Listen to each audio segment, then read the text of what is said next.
Hi and welcome to my talk. My name is Veronika and I'm a research fellow working at the Institute für Verbraucherinformatik, which roughly translates to Institute for Digital Consumption. And this is a joint institute between the University for Applied Sciences Bonn-Rhein-Sieg and the University of Siegen. And there I'm also currently finishing up my PhD, in which I investigated professional interaction design practices as well as theory for XR application design in industry. However, earlier this year, I have been visiting the University of Michigan to start my postdoc topics, in which I want to investigate dark patterns in XR or malicious interfaces in XR. And for the study I'm going to present in the very end of my talk, I work together with my colleagues from the University of Michigan as well as University of Darmstadt and the University of Glasgow. But let's just dive in by understanding what a dark pattern actually is. Dark patterns were first described in 2010 by Conti and Sobiesk as malicious interfaces. However, the term dark patterns was coined by Harry Britnell, who is also well known for his online dark pattern catalog called deceptive.design or formerly darkpatterns.org. And now, rather than just explaining what a dark pattern is, let's just have a look at one. So I brought a video which nicely explains how cumbersome it could be to get rid of your Amazon Prime account. So let's just sit back and watch the video. Bunch of stuff down here. Unfortunately, you could click every link on your account page, but none would deliver you to a place where you could actually delete it, because it's not here. In order to actually delete your Amazon account, you have to go all the way down to the bottom of the page, and under Let Us Help You, click Help. Once you're in here, you have to navigate to Need More Help, because putting it on this page would just be too easy. Then click Contact Us. This is where it starts to get ridiculous. It's still nowhere to be seen, but of the 4 options on the top that you want help with, click Prime or Something Else. You want the something else. In this Tell Us More About Your Issue dropdown, there's still nothing that suggests account deletion. You just have to know to click Login and Security. And then in a second dropdown, there it is. The magic button, Close My Account. Except in order to actually do that, you now have to have a chat conversation with an Amazon associate who's going to tell you all the reasons account deletion is a bad idea. See, you can't delete the account yourself. They have to do it for you. So the dark pattern we just witnessed is also called Roach Motel, and it describes the fact that signing up to a service is really easy, but deleting your account or getting rid of the signed up account is designed in a really, really cumbersome way, as we just saw. Now let's have a look at a more formalized definition of a dark pattern, which I adapted from Britnell's website deceptive.design. And he defines a dark pattern as tricks used in websites and apps that make you do things you didn't mean to. For example, sharing your data with a third party or purchasing additional items even though you don't need them, signing up to a service you didn't want to sign up, etc. and so on and so forth. Dark patterns always are designed in a way that a person, a company, or a service benefits from it. So what is happening is actually your users are tricked in order for you to gain more money or in order to gain an additional benefit. And why are they problematic? So first of all, of course, they manipulate users and restrict them somehow in order to perform their own free will. Second, they can be difficult to detect. For example, if you're an inexperienced user who is not familiar with a certain service, with a certain application, you might fall victim to those dark patterns. Very easy. But even though you were able to detect them, they might still be effective. So there was a study published last year that shows that even though participants of the study realized they were being manipulated, the dark patterns still took effect. Also, dark patterns are seldomly formulated in a standardized way, and this leads to implementation-specific descriptions, which makes dark pattern difficult to apply to different types of media. For example, even if we have dark patterns that are implemented in web-based interfaces, just by the way they are described, we cannot easily apply them to XR, even though they might leverage the same psychological tricks. However, this makes it really difficult to regulate dark patterns because their description is implementation specific. There's another way to describe dark patterns by just looking at the strategies they use. And in this case, I want to show you the 5 categories formulated by Gray et al. And the first category in this case would be nagging, which is basically a redirection of expected functionality that persists beyond one or more interaction. Like, for example, if you're like me, still using Windows 10 on your Microsoft Windows installation, you might have experienced that you get a lot of pop-ups that try to trick you or try to convince you to finally upgrade to Windows 11, and you cannot really silence them, they just keep popping up, and this is a nagging behavior. The second category is called obstruction, which is making a process more difficult than it needs to be, with the intent of dissuading certain actions. For example, the Roach Motel we just witnessed or we just watched together is an example of an obstruction dark pattern strategy. The third category is called forced action, which is requiring the user to perform a certain action to access or continue to access certain functionality. For example, something implemented in online games, it's called pyramid scheme. So in order to advance in your game, you have to invite your friends and they actually have to play the game. Otherwise, you won't be able to solve certain levels or to get certain items. The fourth category is called sneaking, and this is basically attempting to hide, disguise, or delay the divulging of information that is relevant to the user. And an example in this case might be that you are shopping on an online platform, and when you purchase a specific item, the system just in silence adds an additional item to it, and it doesn't inform you. You will just realize it after the checkout process, but then it's too late, you already purchased it. And finally, we have a dark pattern called interface interference, and those dark patterns manipulate the user interface in a way that it privileges certain actions over others, and this could, for example, be pre-selected options in forms. You also often have it in cookie banners where the companies you want to share your data with are already pre-selected. Or it could also be ads that are disguised as actual content of the application or website. So what about XR? Actually, dark pattern research is a very diverse and active area, and it spans, for example, online retail, privacy, security, consent, for example, the cookie banners I just mentioned, social media, and so on and so forth. But we do not know much about dark patterns in XR. There have been first approaches to investigate how XR might be used in a malicious way, for example, through perception hacking, when you steer users on purpose in walls, for example, or you make them punch bystanders or stuff like this. Also, there's initial work regarding privacy concerns in XR. However, in fact, we do not yet know much about patternized malicious design for XR applications. And this is due to 2 reasons. First of all, in order for something to become a pattern, it must have been applied in a similar way in multiple instances. But we're still lacking a respective widespread adoption of XR, so we just don't have enough applications yet in order to see how such malicious interface designs might be patternized. So in summary, we know that XR is a powerful tool for potentially manipulating users, and I will show you on the next few slides potential levers XR offers to such malicious designs. So I want to start with how we perceive reality.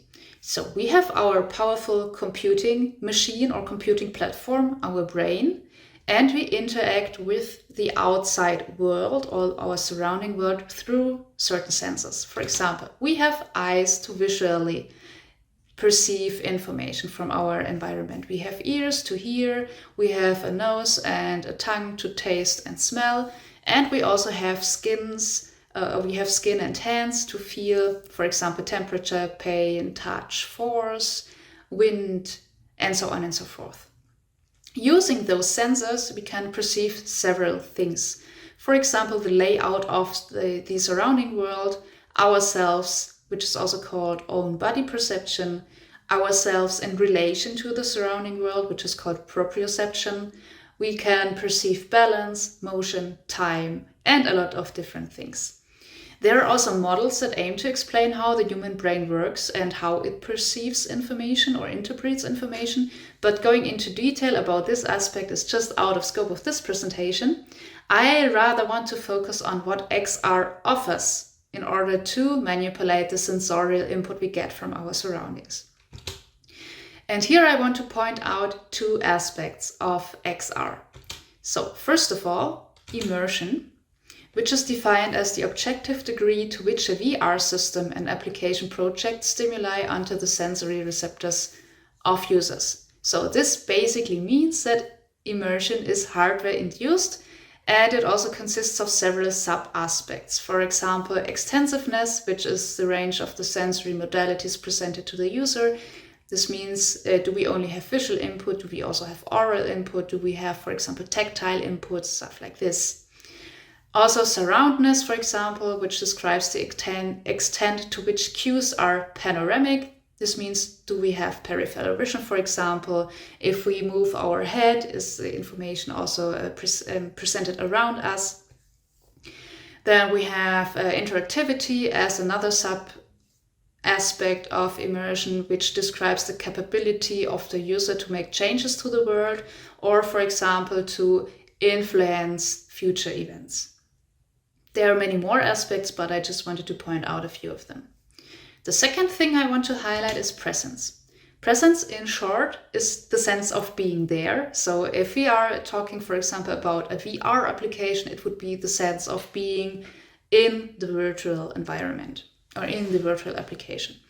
It's an internal psychological and physiological state of the user, and it's basically a function between both immersion and the user. What does this mean now?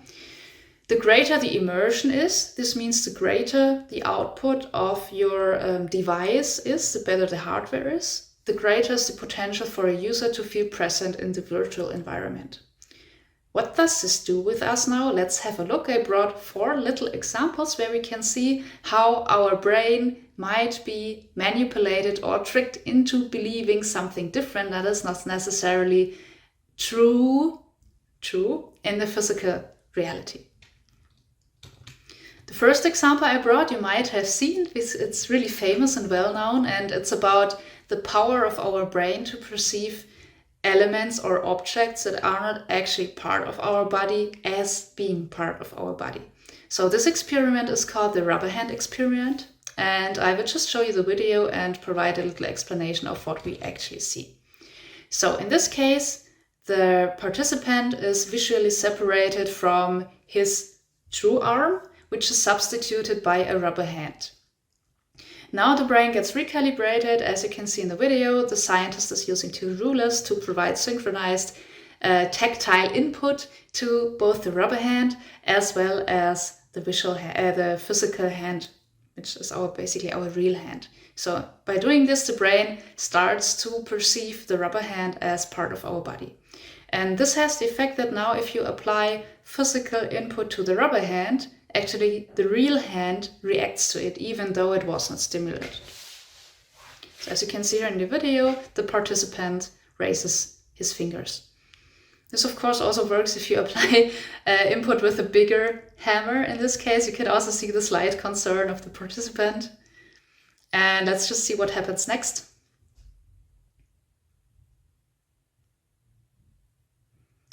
The self-embodiment works to an extent where the participant is at least afraid of perceiving physical pain through manipulating or through the manipulation of the rubber hand.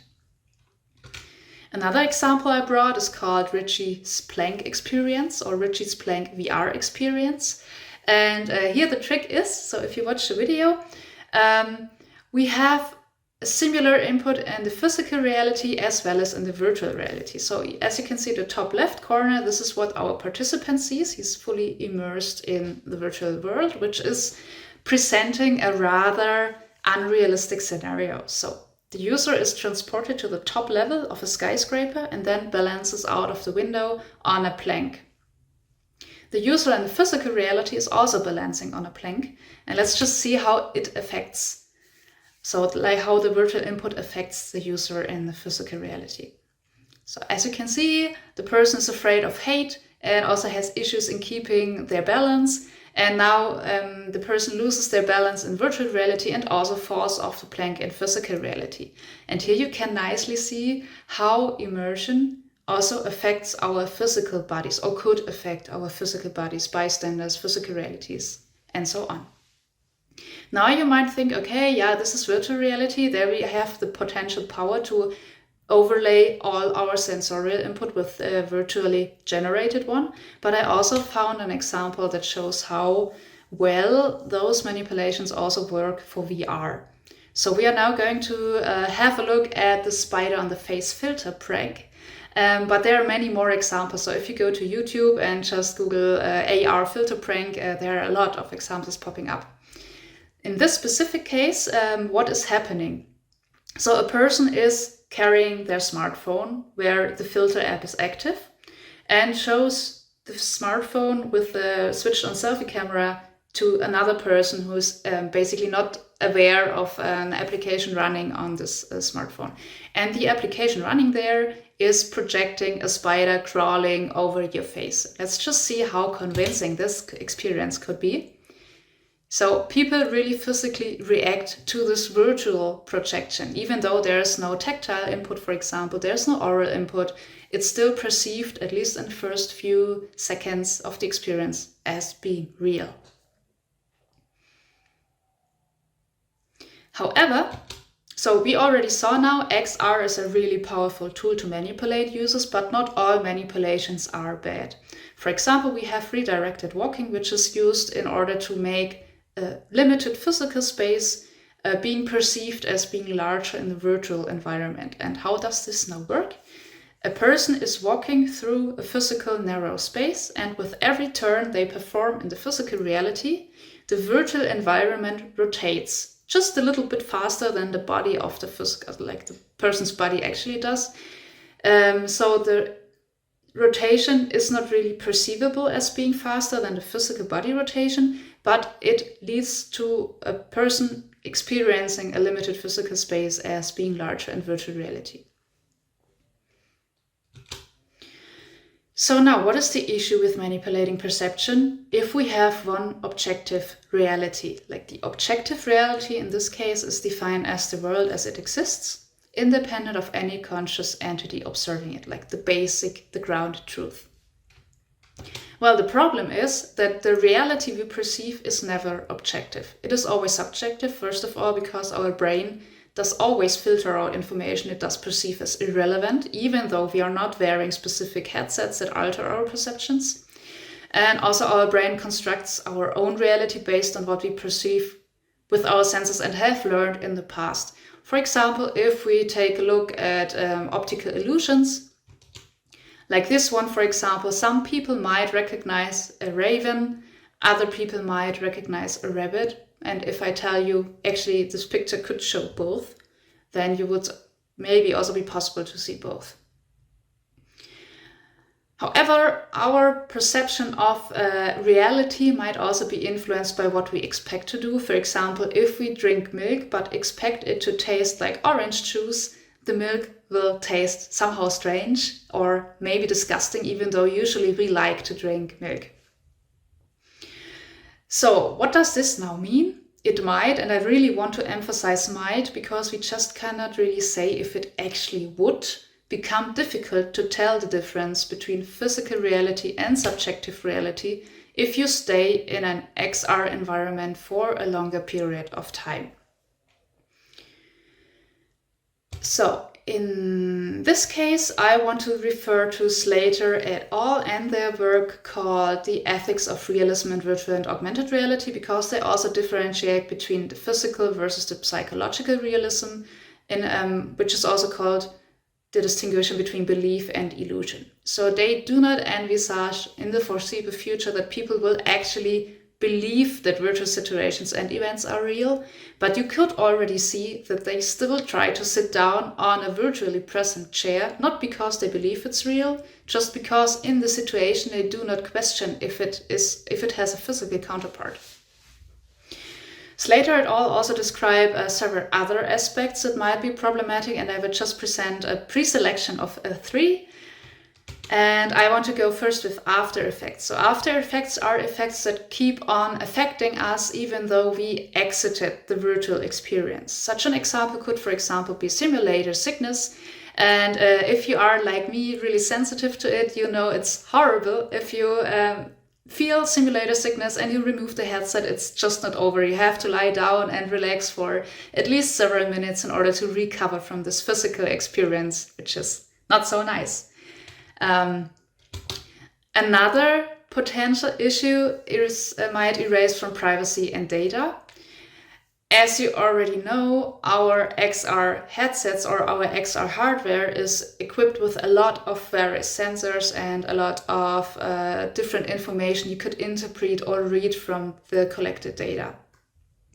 It might also be the case, for example, identity hacking gets easier or gets more drastic regarding outcomes, for example, identity theft or body swapping, which might be especially problematic but not limited to social VR platforms, when people cannot tell the difference anymore between you and a malicious hacker, for example, because you look the same, you behave the same, you have the same information, and so on and so forth. There might also be psychological and social implications, for example, social isolation, body neglect, and extreme violence and assault. So, but I was here to talk about dark patterns in XR. So now let's recap what dark patterns were. Dark patterns were intentionally malicious UI designs that were either monetized or somehow applied in order to benefit somebody, like a third party or a service provider. So now, combined with XR, which offers a lot of manipulating options, it becomes really problematic because we cannot really foresee how it will affect people. So this is why we already have to start with investigating realistic scenarios in which XR might be operationalized to manipulate users before those dark patterns are actually adopted in a larger scale, even though we do not yet know much about how it might look like. So as you might have figured, this is actually a pretty cool but also difficult challenge. And it also leads to something called the Collin-Bridge dilemma. So we cannot predict if XR dark patterns will manifest and impact users as I previously described, unless they're actually implemented and put to use. Only then we can say, yeah, we were right, or no, our predictions were slightly off. Nevertheless, this is the challenge I was willing to take on together with my colleagues. And we started to investigate such malicious designs. So what did we do? First of all, a short disclaimer. This is now unpublished work or unpublished research, and this is why I cannot go into too much detail about it. But I still want to provide you a brief overview of how we approached this challenge. And in case you want to have the full span of results, make sure to drop me a message and I will forward you at least the paper as soon as it is published. But I'm also really happy to further enlarge or prolong discussions about the topic itself. So just make sure to reach out to me. And now back to the topic. How did we approach this challenge? What we did, we recruited 10 XR experts working and researching in the field of XR. They have previously implemented applications that show how XR might be applied in the future. And we also recruited 10 ethical design experts. That's how we called them, but I had a diverse background of, for example, working in ethics, working in dark pattern design and research, and so on and so forth. We just assembled them and asked them, hey, what do you think? What are possible dark pattern scenarios in XR? And they created scenarios and replied the answers 42. Actually, they didn't say the answers 42. They basically came up with 42 various scenarios they perceived as being more or less realistic when we think about dark patterns in XR and how they might be operationalized to manipulate users. So I want to show you a little bit of our analysis, not too much, because as you know, it's unpublished research, but still I want to show you the direction of the findings we have. So we found XR properties that were specifically leveraged in order to manipulate users. For example, as you know, in XR, your body or you are as a person part of the interface, so you could purposefully make use of whole body interactions and intrinsic gestural meanings. For example, in order to decline an option, you could make a user step on things they do not want to step on. That could, for example, be a pile of dog poo or something that looks super cute and you will kill it through stepping on it in order to decline an option you do not want to have. So now let's recall dark patterns. There needs to be a beneficiary. This means manipulations have to be subtle enough to not be recognized, but also effective enough to actually have an impact. And this requires business models that need to be lucrative, but not damaging to a company's reputation. And this is really difficult to find the fine line between those damaging my reputation and having a manipulation that is subtle enough, but still affects the user.